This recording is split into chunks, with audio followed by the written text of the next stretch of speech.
और जो हमारे बहादुर जवान घायल हुए हैं उनके शीघ्र स्वस्थ होने की भी मैं ईश्वर से मैं कामना करता हूं। आप जानते हैं कि हमारे देश की मजबूत भुज में आप सबके बीच आकर मुझे स्वाभाविक रूप से गौरव की अनुभूति हो रही है। और यह भुज 1965 में पाकिस्तान के खिलाफ हमारी जीत का भी साक्षी रहा है, और यह भुज 1971 में पाकिस्तान के खिलाफ हमारी जीत का भी यह साक्षी रहा है। और आज एक बार फिर यह भुज पाकिस्तान के खिलाफ हमारी जीत का साक्षी बना है। इसकी मिट्टी में देशभक्त की खुशबू है और यहाँ के जवानों में भारत की सुरक्षा का एक अडिग संकल्प भी है। मैं आप सभी एयर वॉरियर्स, समस्त आर्म्ड फोर्सेस और अपने बीएसएफ के सभी जाबाजों का यहाँ पुनः अभिनंदन करता हूँ।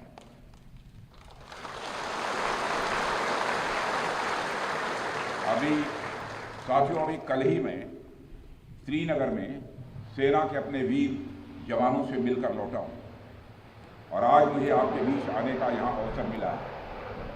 कल मैं भारत के उत्तरी भाग में जवानों से मिला और आज मैं भारत के पश्चिमी भाग में अपने एयर वॉरियर्स और अन्य जवानों से भी यहाँ मिल रहा हूँ।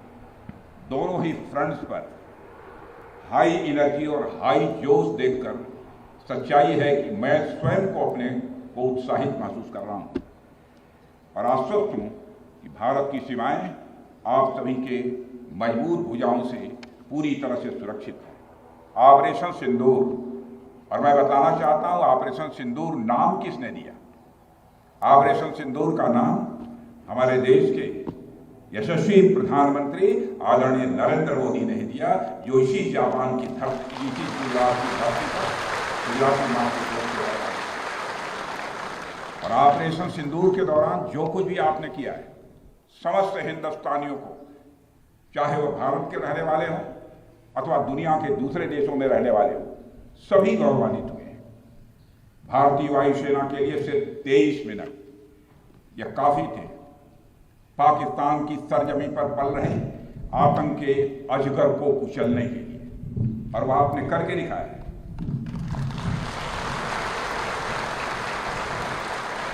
और मैं ये कहूँ तो यह कहना गलत नहीं होगा, जितनी देर में लोग नाश्ता पानी निपटाते हैं उतनी देर में आपने दुश्मनों को निपटा दिया।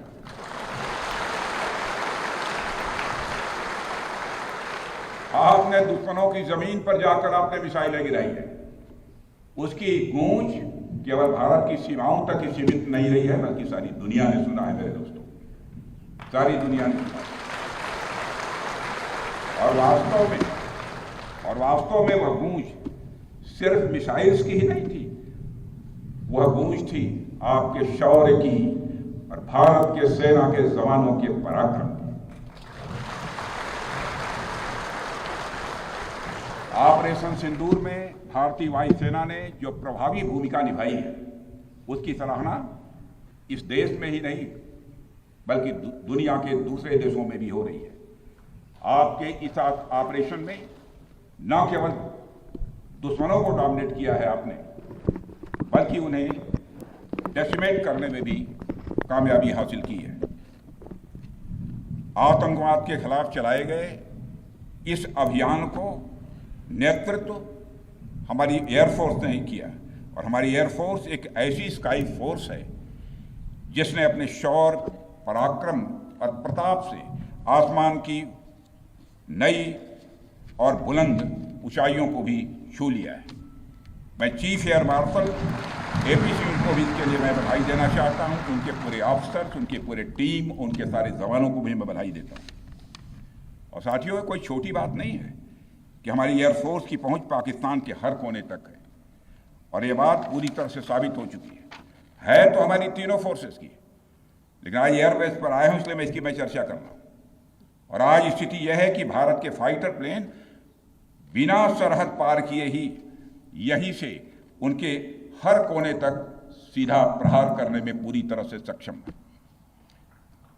और पूरी दुनिया ने देख लिया है कि कैसे आपने पाकिस्तान की धरती पर मौजूद आतंकवाद के 9 ठिकानों को ध्वस्त कर दिया। बाद में की गई कार्रवाई में उनके अनेक एयरबेस भी तबाह कर दिए गए। ऑपरेशन सिंदूर के दौरान इंडियन एयरफोर्स ने केवल पराक्रम ही नहीं दिखाया है, बल्कि पूरी दुनिया के सामने प्रमाण भी दिया है। प्रमाण इस बात का कि अब भारत की युद्ध नीति और टेक्नोलॉजी यानी तकनीक भी दोनों बदल चुकी है। आपने प्रधानमंत्री मोदी जी के नेतृत्व में नए भारत का संदेश पूरी दुनिया तक इस बार पहुंचा दिया है।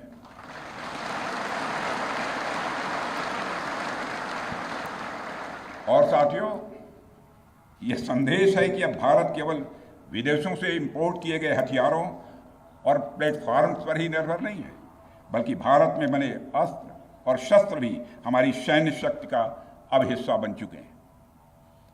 अब भारत में बने और भारतीय हथियारों से बने हथियार भी अचूक और अभेद्य हैं। यह पूरे विश्व ने देख लिया है। ब्रह्मोस मिसाइल की ताकत को तो पाकिस्तान ने खुद स्वीकार कर लिया है।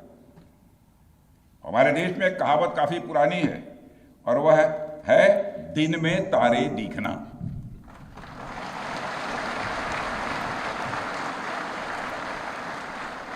मगर भारत में बनी ब्रह्मोस मिसाइल ने पाकिस्तान को रात के अंधेरे में दिन का उजाला दिखा दिया है। रात के अंधेरे में दिन का उजाला दिखा दिया है। भारत के जिस एयर डिफेंस सिस्टम की तारीफ हर तरफ हो रही है, उसमें डीआरडीओ द्वारा बनाए गए आकाश और अन्य राडार सिस्टम की जबरदस्त भूमिका रही है। साथियों, कई स्थानों पर हमारे नागरिक दुश्मन के ड्रोन आते देख भाग नहीं रहे थे, बल्कि हमारे एयर डिफेंस सिस्टम के हाथों उनको मार गिराने की वीडियो बना रहे थे।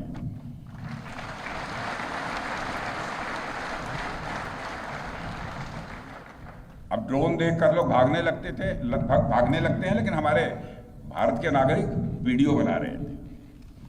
साथियों, आपने पाकिस्तान में मौजूद टेरर इंफ्रास्ट्रक्चर के खिलाफ प्रभावी कार्रवाई की है, मगर पाकिस्तान फिर से इस कोशिश में लग गया है कि ध्वस्त हुए आतंकी ढांचे को फिर से खड़ा किया जाए। वहां की सरकार पाकिस्तानी आम नागरिकों से लिया गया टैक्स जैशे मोहम्मद जैसे आतंकवादी संगठन के आका मसूद अजहर को करीब 14 करोड़ रुपए देने में खर्च करेगी, जबकि वह यूनाइटेड नेशंस डेजिग्नेटेड टेररिस्ट घोषित हो चुका है। इतना ही नहीं, लश्कर-ए-तोयबा और जैश ए मोहम्मद के और बहावलपुर स्थित टेरर इंफ्रास्ट्रक्चर को फिर से खड़ा करने के लिए पाकिस्तान सरकार ने आर्थिक सहायता देने की घोषणा की है, लेकिन निश्चित रूप से इंटरनेशनल मॉनेटरी फंड से आने वाले $1 बिलियन के बड़े हिस्से को टेरर इंफ्रास्ट्रक्चर को फंड करने में इस्तेमाल होगा, ऐसा मेरा मानना है। क्या यह इंटरनेशनल मॉनेटरी फंड IMF द्वारा, जो कि एक इंटरनेशनल ऑर्गेनाइजेशन है, उसके द्वारा इनडायरेक्ट फंडिंग इसे नहीं माना जाएगा? मैं दुनिया के लोगों के सामने यह सवाल रखना चाहता हूं। इसलिए मैं मानता हूं कि आज के समय में पाकिस्तान को किसी भी तरह की आर्थिक सहायता टेरर फंडिंग से कम नहीं है। भारत यही चाहेगा कि IMF पाकिस्तान को अपनी $1 बिलियन की असिस्टेंस पर वह पुनर्विचार करे और आगे भी किसी भी तरह की सहायता देने से IMF परहेज करे। भारत नहीं चाहता जो फंडिंग हम IMF को करते हैं वह डायरेक्ट या इनडायरेक्ट किसी भी तरीके से पाकिस्तान या किसी भी देश में टेरर इंफ्रास्ट्रक्चर को बनाने में वह इस्तेमाल की जाए। हम नहीं चाहते। साथियों, अब यह स्पष्ट हो गया है कि पाकिस्तान में आतंकवाद और वहां की सरकार का चोली दामन का संबंध है। स्टेट और नॉन स्टेट एक्टर के बीच का नकाब अब पूरी तरह से उतर चुका है। अतः इस परिस्थिति में यदि वहां परमाणु अस्त्र एटॉमिक वेपन रहते हैं तो इस बात की संभावनाओं को भविष्य में नकारा नहीं जा सकता कि कभी वो आतंकवादी तत्वों के हाथों में चले जाएं। ये सिर्फ भारत के लिए नहीं बल्कि पूरी दुनिया के लिए और पाकिस्तान की आम जनता के लिए भी एक गंभीर खतरे की बात होगी। सारे विश्व और खासकर पाकिस्तान की आवाम को यह समझना होगा कि वो कितने बड़े खतरे के मुकाम पर बैठे हैं। वो एक ऐसे बारूद की ढेर पर बैठे हैं जिसके चारों तरफ माचिसों आपस में लड़ते हुए लोग हैं। इस हालात के लिए पाकिस्तान की फौज को संदेश देना चाहूंगा, कागज का है लिबास, कागज का है लिबास, चिरागों का शहर है, चलना संभल संभल के क्योंकि तुम नशे में हो।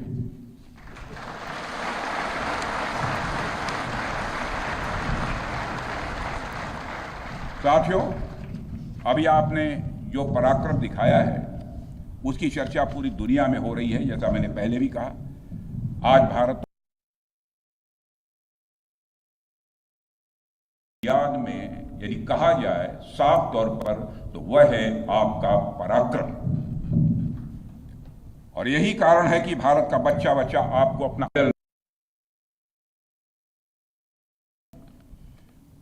आपने पूरे देश को यकीन दिलाया है कि नया भारत अब सहन नहीं करता, बल्कि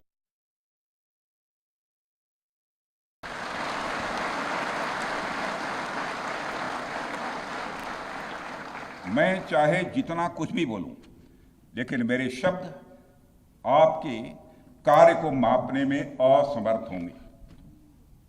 मैं कृतज्ञ राष्ट्र की ओर से आप सबके प्रति पुनः आभार व्यक्त करता हूं।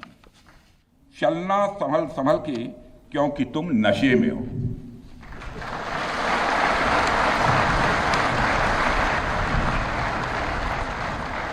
साथियों, अभी आपने जो पराक्रम दिखाया है उसकी चर्चा पूरी दुनिया में हो रही है। जैसा मैंने पहले भी कहा, आज भारत को वैश्विक मंच पर जो सम्मान मिल रहा है उसकी बुनियाद में यदि कहा जाए साफ तौर पर तो वह है आपका पराक्रम। और यही कारण है कि भारत का बच्चा बच्चा आपको अपना आइडल मानता है, बच्चा बच्चा आपको अपना आदर्श मानता है। आपने पूरे देश को यकीन दिलाया है कि नया भारत अब सहन नहीं करता, बल्कि वह पलटकर जवाब देता है।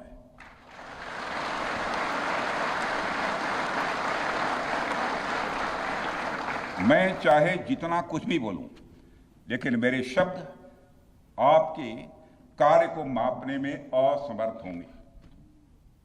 मैं कृतज्ञ राष्ट्र की ओर से आप सबके प्रति पुनः आभार व्यक्त करता हूं। साथियों, अब आतंकवाद के विरुद्ध लड़ाई केवल सुरक्षा का विषय नहीं, बल्कि नेशनल डिफेंस डॉक्ट्रिन का यह हिस्सा बन चुकी है। हम आपके साथ मिलकर इस प्रॉक्सी और हाइब्रिड वॉरफेयर को जड़ से समाप्त करेंगे। रक्षा मंत्री होने के नाते यह संकल्प मैं दोहराना चाहता हूं। अब हमारा भारत पहले का भारत नहीं है। प्रधानमंत्री के नेतृत्व का यह नया भारत का जन्म हो चुका है। मेरे बहनों भाइयों, हम हमारे आराध्य श्री राम के उस मार्ग का अनुसरण करते हुए आगे बढ़ रहे हैं जिसमें वह आसुरी शक्तियों के विनाश का प्रण लेते हैं। निश्चरहीन करऊं मही भुज उठाई पण कीन, अर्थात जिस प्रकार भगवान राम ने अपनी भुजाओं को उठाकर धरती को राक्षस विहीन करने का प्रण लिया था, ठीक उसी प्रकार श्री राम के आदर्शों का पालन करते हुए हमने भी आतंकवाद को जड़ से समाप्त करने का संकल्प लिया है।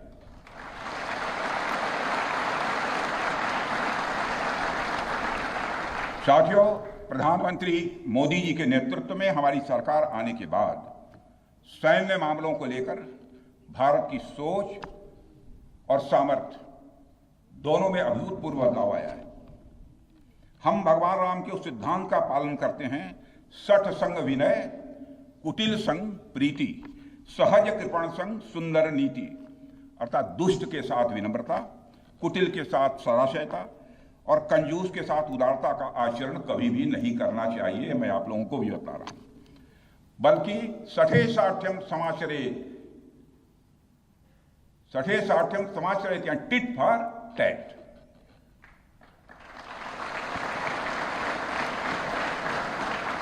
साथियों, ऑपरेशन सिंदूर ने यह स्पष्ट संदेश दे दिया है कि हमने शांति के लिए जितना अपना दिल खोल कर रखा है, शांति को नष्ट करने वालों के विरुद्ध उतना ही अपना हाथ भी खोल कर रखा है।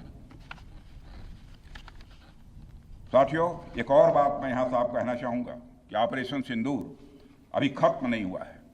जो कुछ भी हुआ है वह सिर्फ एक ट्रेलर मात्र था। अब जब समय आएगा, जब भी सही समय आएगा, तो हम पूरी पिक्चर भी दुनिया को दिखाएंगे।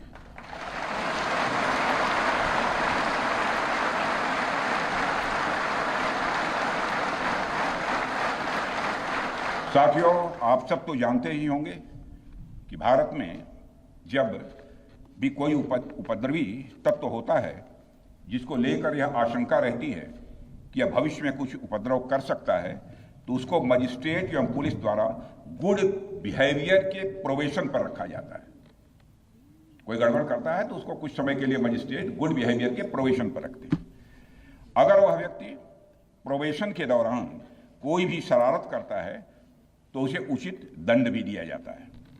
ठीक उसी तरह वर्तमान सीज फायर में हमने पाकिस्तान को बिहेवियर के आधार पर अभी प्रोबेशन पर रखा हुआ है। यदि उसका बिहेवियर सुधरता है तब तो ठीक, और यदि बिहेवियर में फिर से गड़बड़ी आती है तो उसको कड़े से कड़ा दंड दिया जाएगा।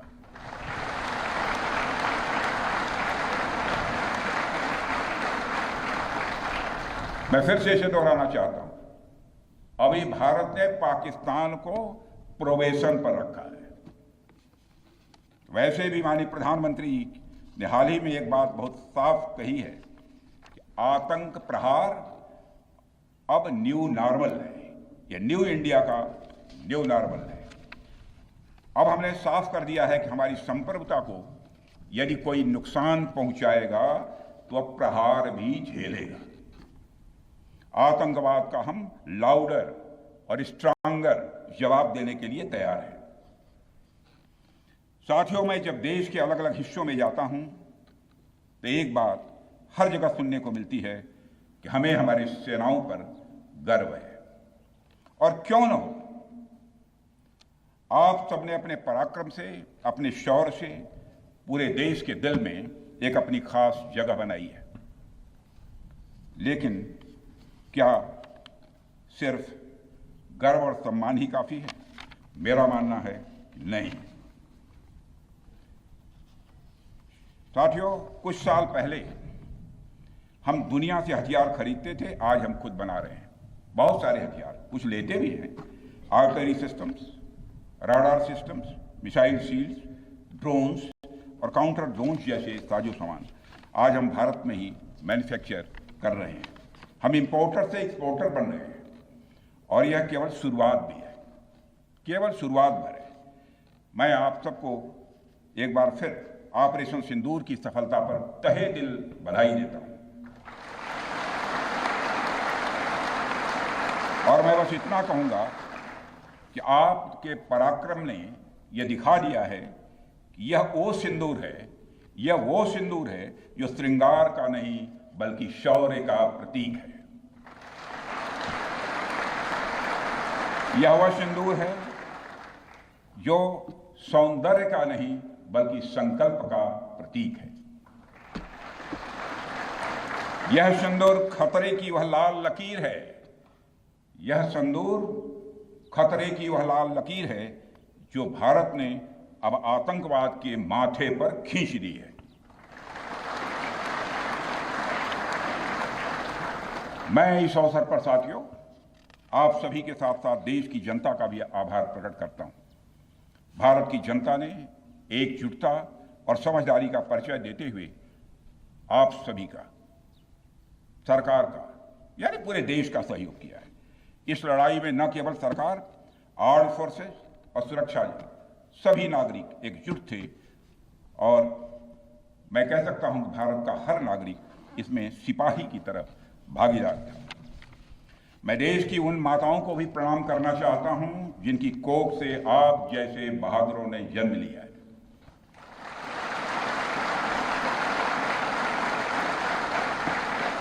मैं उन परिवारों को भी नमन करता हूं जिन्होंने आपको पाला पोसा और बिना किसी हिचक के राष्ट्र की सेवा के लिए आपको समर्पित कर दिया। और मैं आपको आश्वासन देता हूं, सरकार और देश की जनता हर कदम पर, हर स्थिति में आपके कंधे से कंधा मिलाकर आपके साथ खड़ी है। और मुझे पूरा विश्वास है कि आपके सहयोग से हम इस पूरे रीजन में आतंकवाद का समूल नाश करेंगे, ताकि कल को कोई भारत की संप्रभुता के खिलाफ आंख उठाने की हिमाकत न कर सके।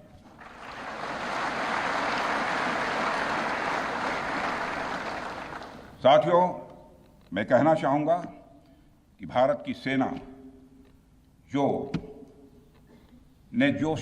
अदम्य शौर्य दिखाया है और सरकार ने जो अद्भुत कूटनीतिक परिदृश्य बनाया है, मैं फिर से दोहराना चाहूंगा, भारत की सेना ने जो अदम्य शौर्य दिखाया है और सरकार ने जो अद्भुत कूटनीतिक परिदृश्य बनाया है, उसके आधार पर मेरे बहादुर जवानों, आप आश्वस्त रहिए कि भारत के भविष्य का सूर्य प्रखरता के साथ उदित होने वाला है और यह सब रात के टिमटिमाते हुए नक्षत्रों की तरह बुझने वाले हैं। इसलिए आज मैं कहने आया हूं, सेनानी करो प्रयाण अभय, सेनानी करो प्रयाण अभय, भावी इतिहास तुम्हारा है, सब नखत अमा के बुझते हैं, सारा आकाश तुम्हारा है। इन्हीं शब्दों के साथ पुनः आप सबके प्रति आभार व्यक्त करते हुए और साथ ही आपके सभी परिवार के सदस्यों के प्रति कृतज्ञता ज्ञापित करते हुए, उनके प्रति हृदय से सम्मान की अभिव्यक्ति करते हुए अपना निवेदन समाप्त करता हूं। बोलिए भारत माता की, भारत माता की, बोले सो निहाल। और तेज बोले सो निहाल। भारत माता की। धन्यवाद। तर संरक्षण मंत्री राजनाथ सिंह यांनी एअरबेसला भेट दिल्यावर त्यांनी जवानांचं मनोबल वाढवलंय। योग्य वेळी जगाला पूर्ण पिक्चर दाखवू असा इशारा देखील त्यांनी पाकिस्तानला दिलाय।